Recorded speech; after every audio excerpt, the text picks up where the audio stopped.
কি কে দেখা যায়? ঠিকই দেখছেন, ফ্রেঞ্চ ফ্রাই। বাংলাতে যাকে আমরা আলু ভাজা বলি, ইংলিশে ফ্রেঞ্চ ফ্রাই। আজকে করে দেখাবো খুবই সহজে বাসায় কিভাবে ফ্রেঞ্চ ফ্রাই করবেন। আমরা বড় বড় দামি দামি রেস্টুরেন্টে যাই এবং 1টা থেকে 1.5টা আলু 200-250 টাকায় কিনে খাই। কেমন হয় বাসায় বসেই যদি ফ্রেঞ্চ ফ্রাই আমরা করে খেতে পারি? ফ্রেঞ্চ ফ্রাই করার জন্য আমি এখানে 3টা বড় বড় আলু নিয়েছি।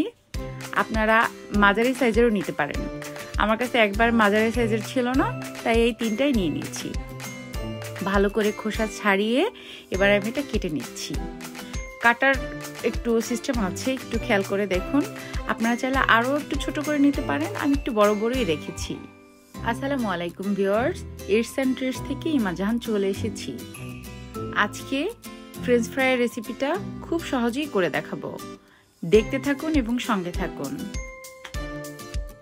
একটা কথা মনে রাখবেন, ইউটিউবে যারা নতুন রাঁধুনি আছেন এবং যারা পুরাতন রাঁধুনি আছেন, অনেকেই ইউটিউব দেখেন, রান্নার ভিডিওগুলো দেখেন। চেষ্টা করবেন রান্নার ভিডিওগুলো সম্পূর্ণ দেখতে এবং কোনো স্কিপ না করতে। যদি টেনে টেনে বা স্কিপ করে দেখেন তাহলে আসলে অরিজিনাল যে রান্নাটা এটা আপনারা শিখতে পারবেন না। আমি মনে করি যে কোনো জিনিস শেখার পিছনে নিজের ধৈর্য, প্রচেষ্টা দুটোই থাকতে হয়। আমি এখানে আলুগুলো নর্মাল পানিতে অনেকক্ষণ ধরে ভিজিয়ে রেখেছি, প্রায় আধা ঘন্টার মতো। এরপর ভালো করে ধুয়ে একটু করে শুকিয়ে রেখেছি একটা স্ট্রেনারে। এরপরে এখানে পরিমাণ মতো পানি আর 2-3 চামচ লবণ দিয়ে পানিটা একদম ফুটিয়ে নিচ্ছি। ফুটিয়ে নেওয়ার পরে আমি আলুগুলো এখানে একে একে দিয়ে নিব। আলুগুলো প্রায় 80%-এর মতো সিদ্ধ করতে হবে। 80% সিদ্ধ করে তারপরে এটাকে আমি তুলে নিব একটা স্ট্রেইনারে তুলে নিয়ে এটাকে আমি শুকিয়ে নিব।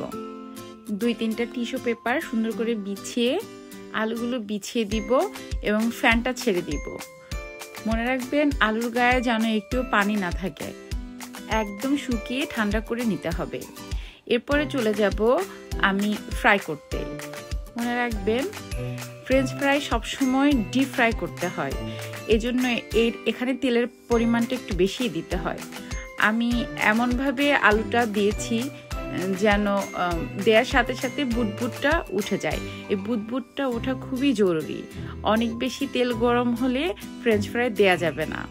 আমি এখানে চুলার হিটটা প্রথমে একদম মিডিয়াম আঁচে রেখেছি। এবারে সবগুলো আলু একসাথে দিয়ে মিনিট খানেক পরে আমি হালকা করে নেড়ে দিচ্ছি। যে কোনো খাবার আমরা ফ্রাই করতে হলে, ডিপ ফ্রাই যখন আমরা করব, খেয়াল রাখবেন তেলের পরিমাণটা যেন একটু বেশি হয় আর চুলার আঁচটা যেন মিডিয়াম আঁচে থাকে। কারণ অনেক বেশি আঁচ দিলে আপনার খাবারটা পুড়ে যেতে পারে এবং ভিতরে কাঁচা অবস্থায় ওটা হয়ে যাবে। তখন আর খেতে অরিজিনাল যে টেস্ট ওটা আর লাগবে না।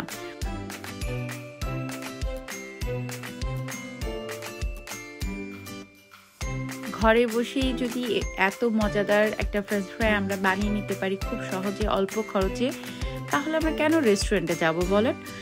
আমি আসলে রেস্টুরেন্টে এতটা প্রেফার করি না, কারণ চেষ্টা করি বাসায় হাইজিনিকভাবে খাবার তৈরি করতে এবং আমার ফ্যামিলির সাথে সেই খাবারটা এনজয় করতে। আপনারাও বাড়িতে বসে অল্প খরচে এমন মজার মজার খাবার বানিয়ে নিতে পারেন এবং আমার চ্যানেলটাকে সাবস্ক্রাইব করতে পারেন, আমার ভিডিওগুলো নিয়মিত দেখতে পারেন। আশা করছি আপনারা নিরাশ হবেন না। আর এই তো আমার ফ্রেঞ্চ ফ্রাইগুলো হয়ে গিয়েছে। আপনারা চাইলে একটু ছোটো ছোটো করে নিতে পারেন, আমি একটু বড়ই রেখেছি। তো এই ফ্রেঞ্চ ফ্রাইগুলো আমি আমার অথেন্টিক অ্যারাবিক শোরমার সাথে পরিবেশন করেছি। এতটাই ইয়ামি ছিল আপনারা আসলে ভাবতেও পারবেন না। এই অথেন্টিক অ্যারাবিক শোরমার রেসিপিটা পেয়ে যাবেন খুব তাড়াতাড়ি। ততক্ষণ পর্যন্ত সবাই আমার সঙ্গেই থাকুন। দেখা হবে নেক্সট কোনো ভিডিওতে। ততক্ষণ পর্যন্ত অনেক ভালো থাকবেন। আসসালামু আলাইকুম।